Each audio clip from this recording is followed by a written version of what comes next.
On Wednesday, former Bachelor Colton Underwood, which is what they changed it to at Ellis Island, sat down with Robin Roberts on Good Morning America to reveal that he is gay.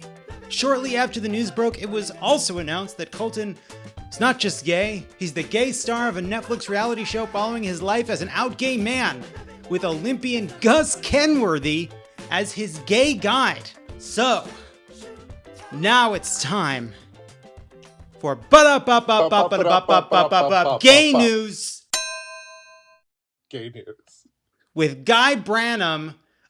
So Guy, obviously when the news broke, I'm sure you felt exactly the same way I did. Unalloyed joy that Colton could be his true self and show other young gay kids how to be their true selves through this special. Is that right?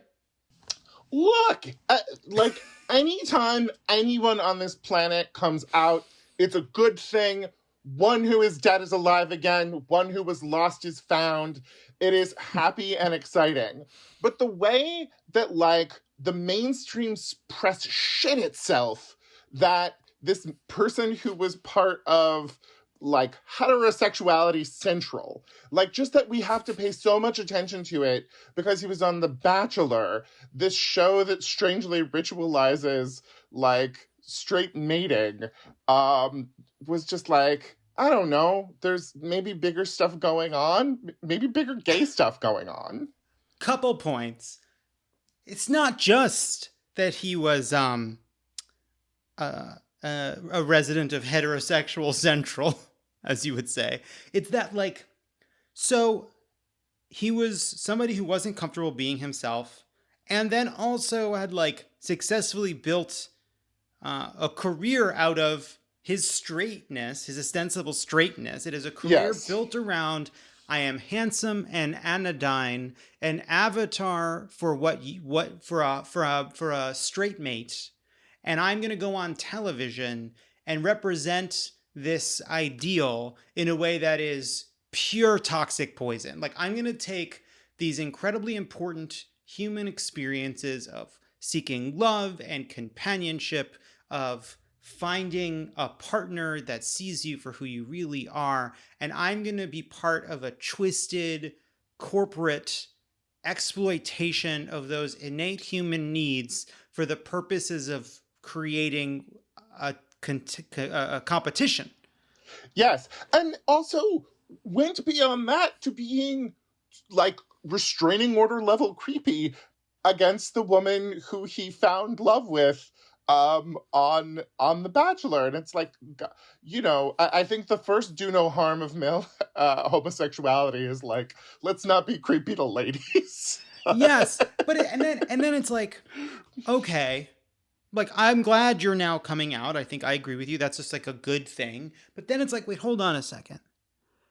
In the same way that you performed a kind of metastasized version of heterosexual romance on television, your coming out is now an inauthentic corporate version of coming out. Underwritten by Netflix. It is his coming out is part of a promotional event for Netflix. And it is this thing of, would he have even come out if there wasn't a corporation paying him to do this?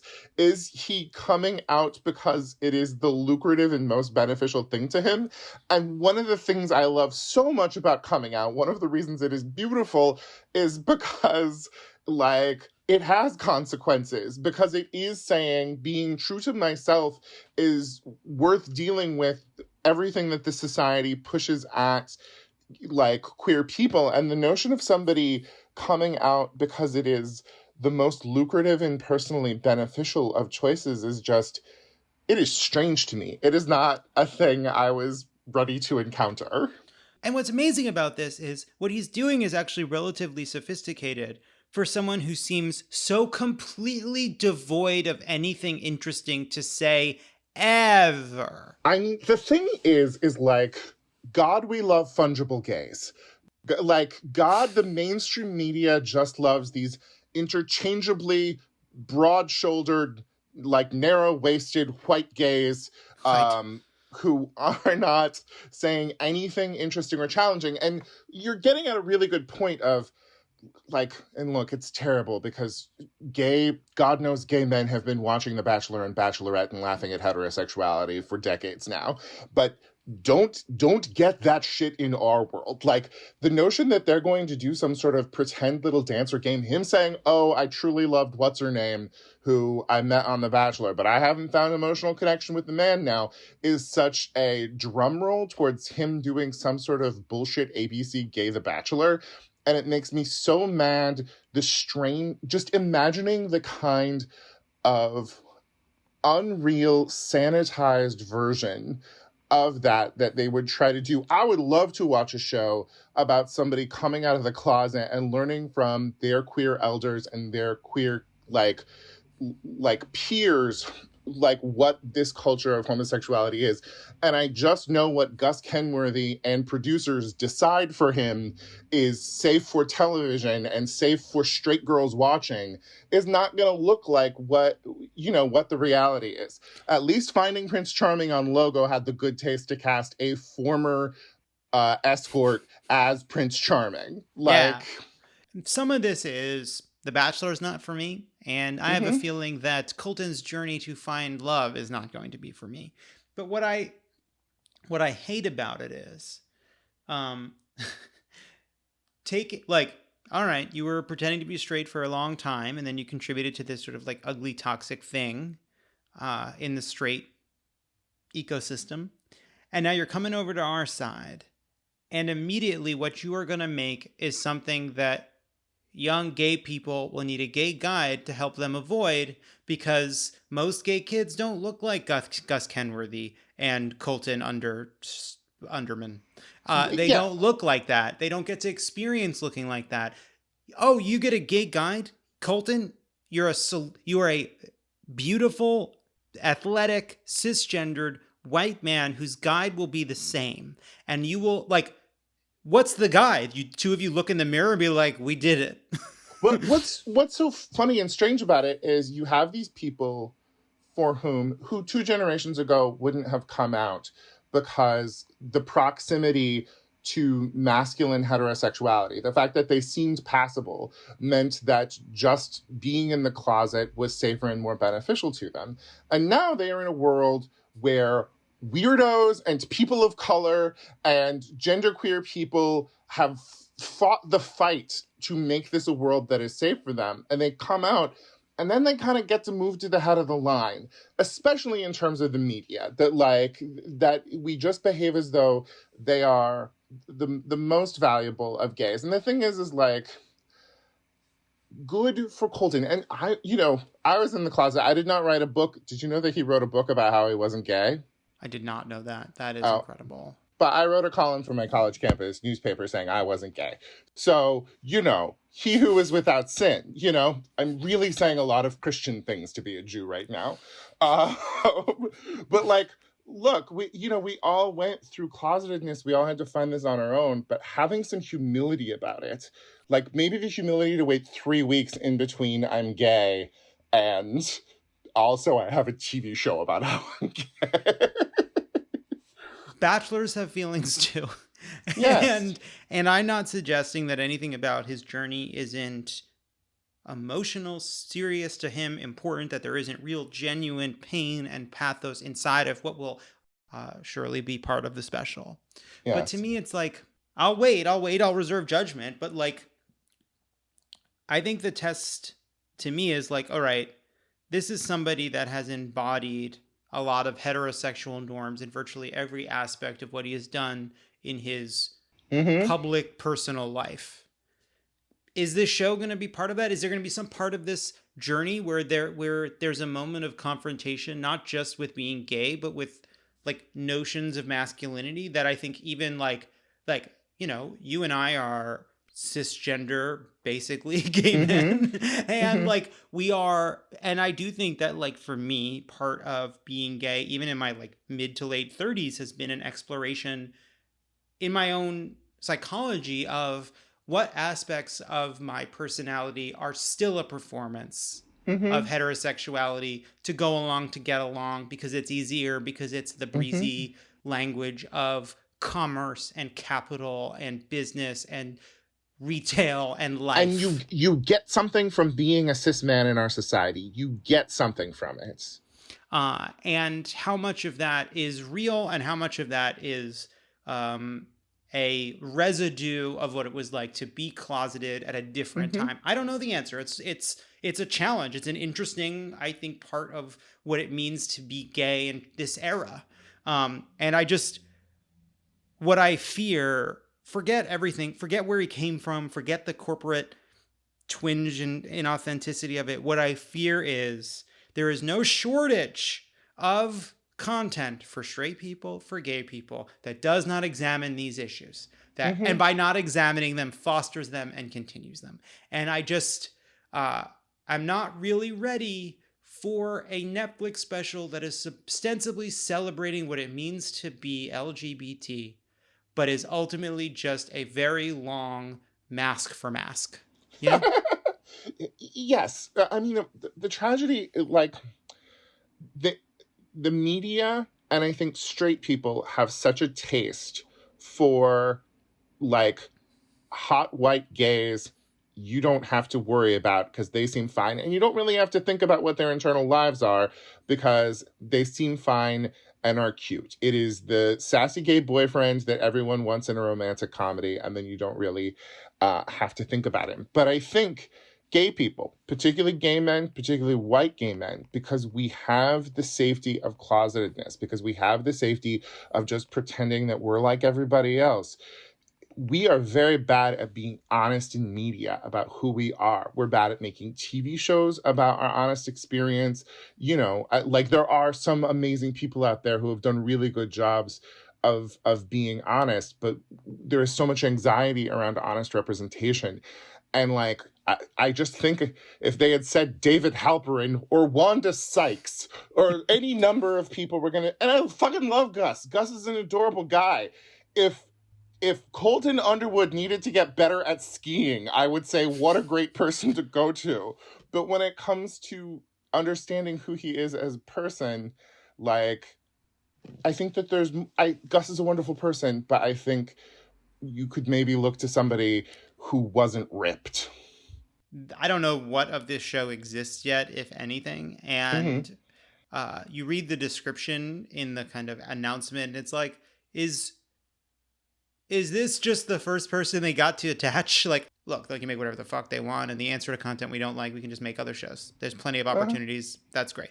I just know that it is still the case. Like, I know what it was like for me when there is so little out there in terms of representation for a gay kid to latch onto. Every gay character is you. You watch it, and it's like, that's what it means to be gay. There's not enough. You don't get to see 40, 50, 60 different ways of being gay. There's a few options. And what I just hope is that until there is so much out there that a gay kid can find themselves anywhere, that if they're going to have to find themselves in this, that the people who make it have enough respect for that kid to show them a few options. Just show them some options.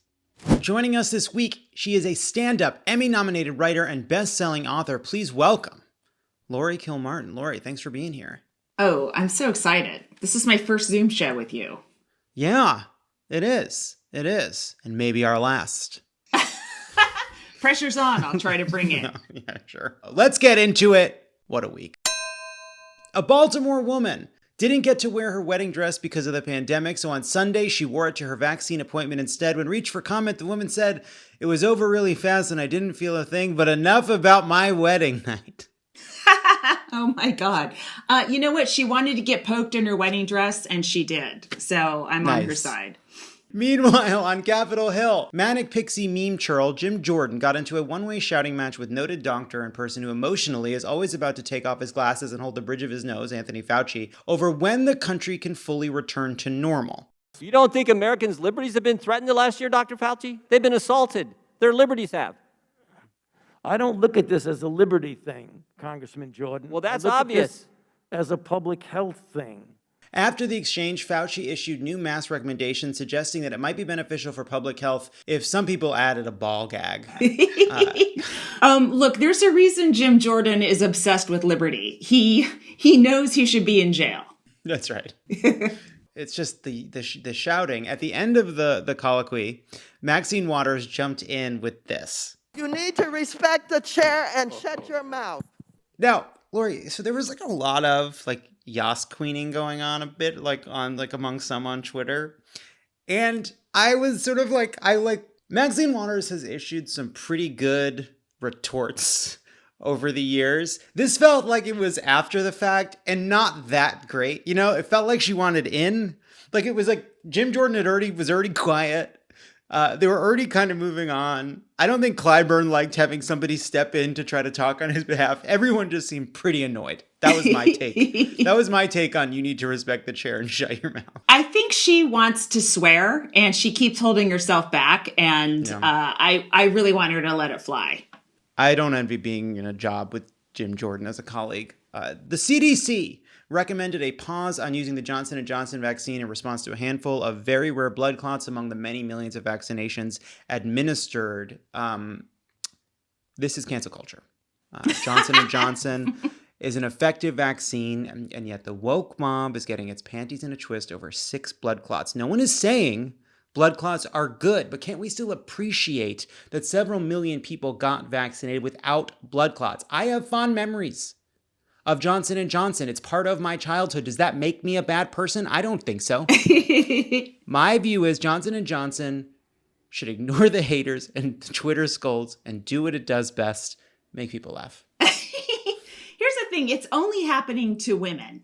And, you know, the product is named Johnson & Johnson. Clearly, they're trying to tell us it's for men. Let's let just men have Johnson & Johnson, and we ladies will get Moderna. It sounds like a hair salon anyway. I like a vaccine. Hair salon would do it. I like a vaccine that's strong enough for a man, but pH balanced for a woman. That's sort of what I'm looking for. Yes. According to the Wall Street Journal, toilet paper sales have fallen to levels even lower than where they were before the pandemic. Experts say consumers who hoarded toilet paper are working through their stockpiles.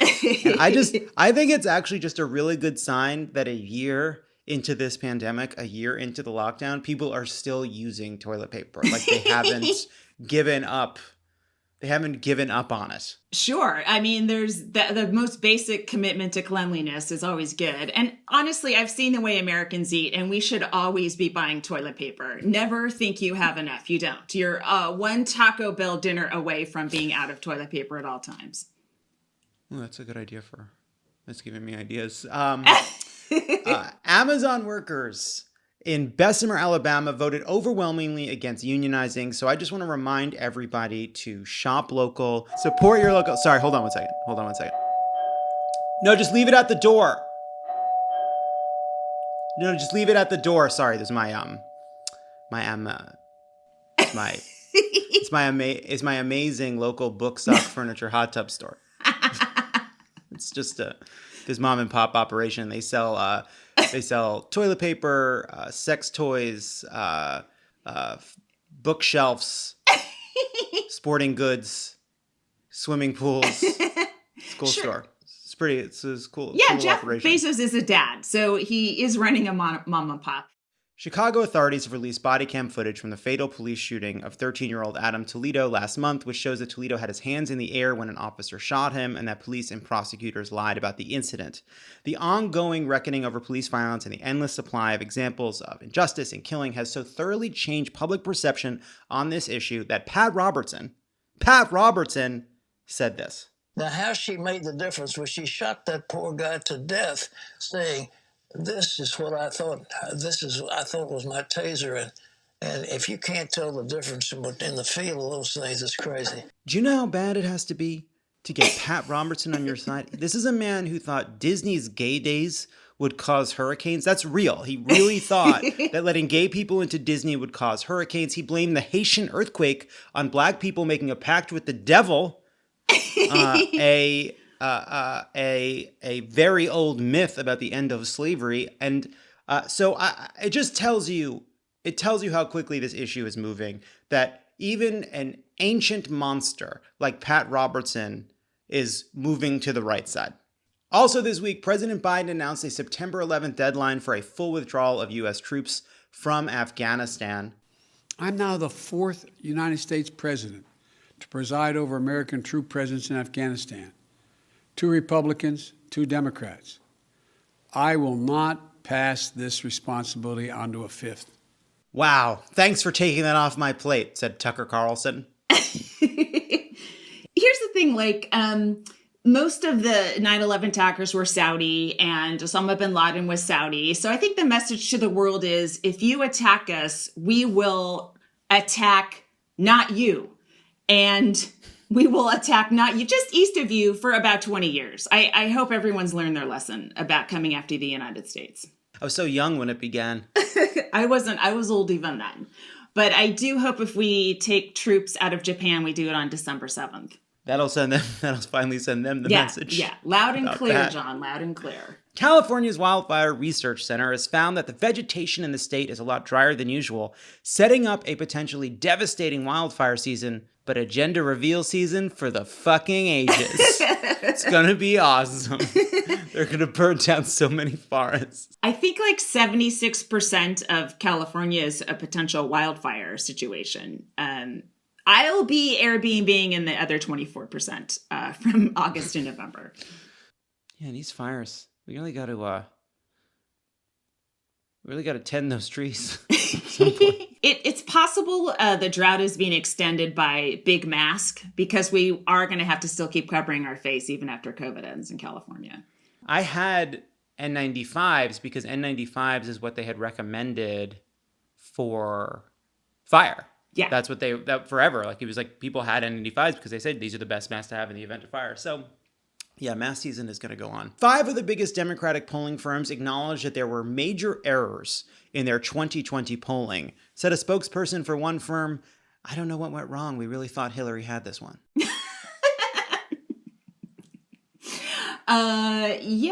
I think the errors started earlier than 2020, if I remember. The problem with polling errors is that if you don't find out about, you can't know for sure what your polling error is until after the election. True. And if we consistently have polling errors we can't correct for until after the election, then what are the polls doing? Because if they're all a little bit wrong in ways we can't predict, and our elections are all really, really close, they don't really do anything. Yeah. You know? Like, I can tell you that this election is going to be close, and I can pick who's going to win, and you'd be right about half the time. Yeah. So we're going to really have to face the fact that we can't really trust a lot of the polling that we're seeing. You can't go by me, because I was all in on Amy McGrath, and clearly my judgment is skewed. Man, that was a bummer. Well, it was hard because they fought really hard in that campaign, and then we didn't send money. You know, we did a fund, and we sent money to Senate races across the country. Actually, a lot of those did pretty fucking badly too. It's not like we didn't win Maine, we didn't win South Carolina, but it was always hard to say, like, don't give to Amy McGrath. So we never said don't give to Amy McGrath. We said here are some other places where your money will probably go further, because if Amy McGrath wins, it seems like we won everywhere. Now, no one knew that Cal Cunningham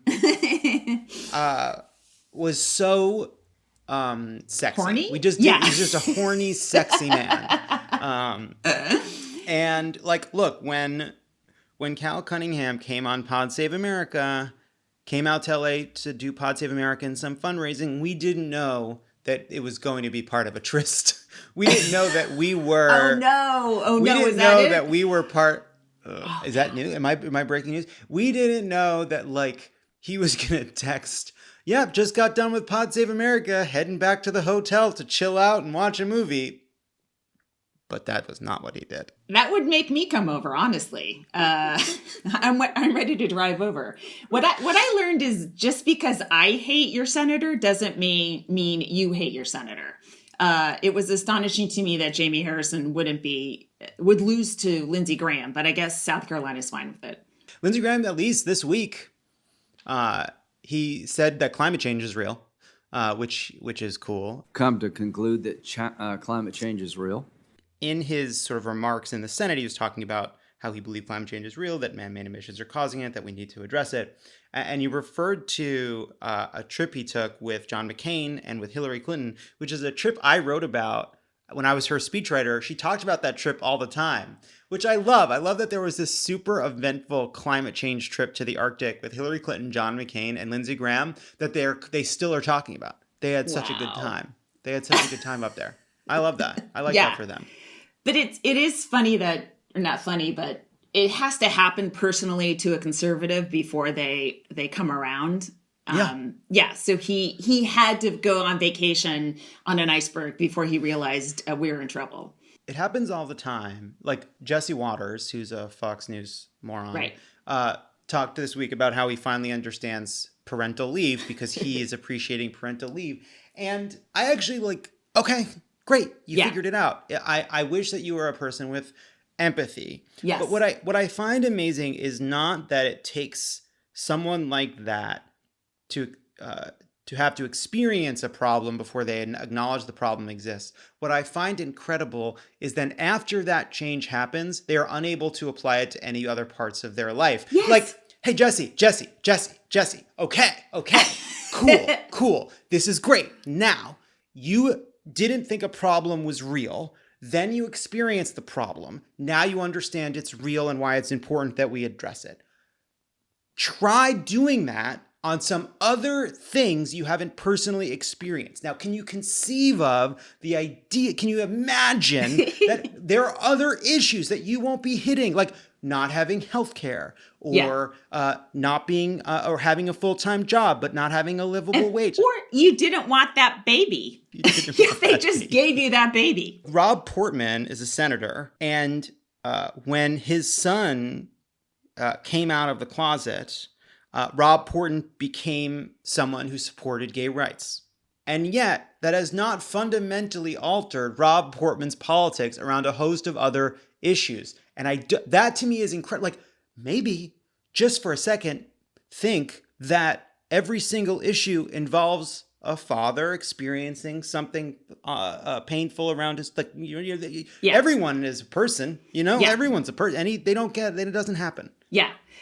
I wonder if what's happening with white people right now is them, realizing they're about to be a minority and they can finally empathize with how awful that must have been for the last 200 years. And that's why they're angry. Well, I definitely think that Tucker Carlson understands that his audience is afraid of what it looks like to not be automatically in charge. Yeah. And they don't care for it one bit. No, they want to be seated at every restaurant immediately. And it's okay to wait a little bit sometimes. You actually have fun talking to people. And that's restaurants. You go in them. That's a thing. You can go inside. And you that's can sit right. down. Yeah, it's vaguely familiar. I had a fever dream about one last week, so that's why it's in my mind. I visited my parents in Florida, and we sat outside. First of all, the mask compliance in Florida was it is... You're talking 50-50 at best. Wow.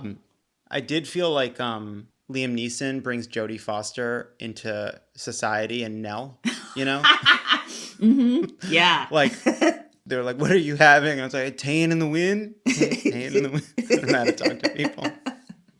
That's a great classic reference that everybody uses, all topical. It is a little hacky and overdone, but yeah, I'm glad I think you found a way to use it, so that's good. If I hear one more Nell reference today, I'm storming off. Sick of everybody's constantly going back to it's like a Christopher Walken impression. Everybody's got their Nell. And finally, upon the passing of Prince Philip, a South African rhinoceros preserve is asking Buckingham Palace to remove his teeth before burial to repatriate them, as they are made from the horn of a rhino he hunted in the late 1960s. Now, Laurie, that's completely made up. We just made it up, but it's so plausible. I absolutely believed it. Condolences to the Windsors. I don't know how to joke about it, but I do like the idea that is so plausible around Prince Philip. I was like, he must have become a conservationist after that because he had empathy with the elephant at some point once he finally had its tusks as his teeth. I like that you know enough about Prince Philip to imagine it being part of a story, a narrative experience in Prince Philip's life. A sad legacy of growing up during the Princess Diana years. You can't help but know everything about the royal family. I'm ashamed. Laurie Kilmartin, everybody. So good to see Thanks for having me. So good to see you. Thanks so much for being here.